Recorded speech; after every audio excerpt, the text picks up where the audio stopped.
Welcome to The Explainer. Today, we're going to break down a really powerful framework from sales thinker Alex Hormozi. It's all about getting past those surface-level objections to figure out what your customer is truly saying, so you can help them make a decision they actually feel good about. And this is the core idea, right here. See, getting a yes in the heat of the moment isn't the real win. No. Great selling is about helping someone make a choice they can logically stand behind long after all that initial excitement wears off. It's about building real, lasting conviction. Of course you have. We all have. But what if that phrase isn't about time at all? What if it's really just code for something way deeper? Well, today, we're going to learn how to find the real fear, not just the easy excuse they throw at you. So here's our roadmap. We're going to cover the big idea, learn to decode those common phrases, walk through a couple of real-world examples, and then I'll give you a simple framework you can use right away. All right, let's dive in. Okay, so most of the time when a buyer pushes back, it comes from one of three places. And it all comes down to where that person is putting the power or the control for the decision. First up, they might say the problem is the situation itself, not them. You know, things like time, money, or even the format of your offer. This feels really safe for them because it's external. It's so much easier to say, the timing just isn't right, than it is to say, I'm scared this won't work for me. Next, they might tell you the decision isn't really theirs to make. They basically hand off control to another person. Now, sometimes this is legit, but a lot of the time it's a way to dodge taking full responsibility for making a choice. And then, finally, we get to the real deal, the truest blocker. Here, they're not blaming a situation or another person anymore. They're just plain scared to own the decision themselves. This is where all the fear, the doubt, and the uncertainty really live.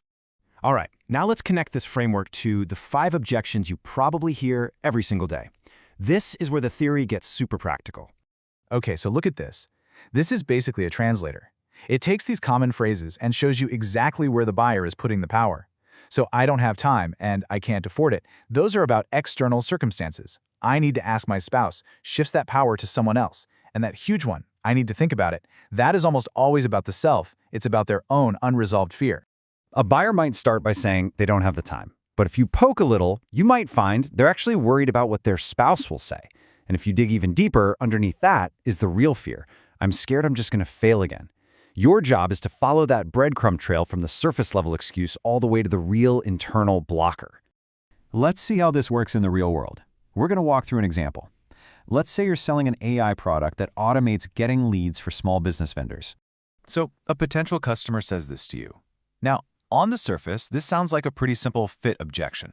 It seems straightforward, right? They think your product is just too robotic for their brand. We got to ask ourselves, what's hiding behind that statement? Is it really about the technology, or is the technology threatening something they hold really dear in their business? And boom, here's the shift. The real fear isn't about AI at all. It's about losing control over a critical part of what they do, vetting their clients. That first conversation is where they decide if a client is a good fit for them, and your AI sounds like it's taking away their most important judgment call. So the absolute wrong thing to do is to argue and say, don't worry, it's totally personal. That's not going to work.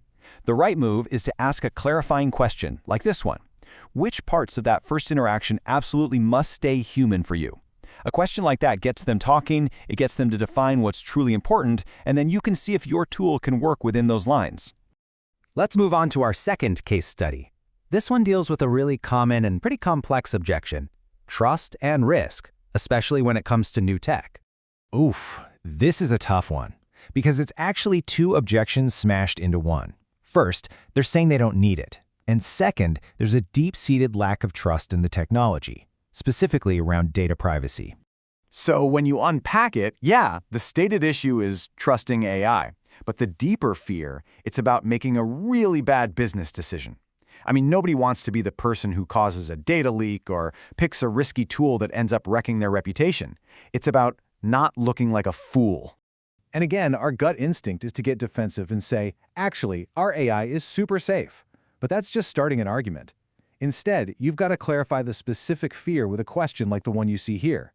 What part worries you the most? Is it data privacy? Who owns the data? Or the accuracy? Once you know their exact worry, then and only then can you actually address it. So how can you put all this into practice on your very next call? Well, here's a simple 5-step process you can use literally every time you hear an objection. This framework, let's call it ACL8, is just brilliant. It shows you exactly how to take your conversation from some vague objection to a concrete problem you can actually solve. First, you acknowledge their concern. Then, you clarify the real issue. You label it back to them to make sure you're on the same page. Then you answer that specific fear. And finally, you test to see if you've actually gotten rid of the blocker. It's a game changer.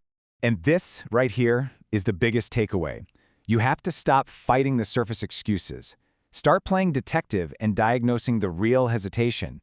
When you do that, you're not trying to win a debate. You're helping another person think clearly and make a decision that they can feel genuinely good about. This whole philosophy completely changes your role. You stop being just a salesperson and you become more like a trusted guide. You're not there to push a product, you're there to facilitate a clear, confident choice. And that is how you build real, long-term trust. So, on your next call, when you hear that objection pop up, don't just jump in with a rebuttal. Just pause for a second and ask yourself the question on this slide. What's the one clarifying question I can ask to get to the real fear? Because that question, that's your key. Use it to start the conversation that actually matters. That's all for this explainer.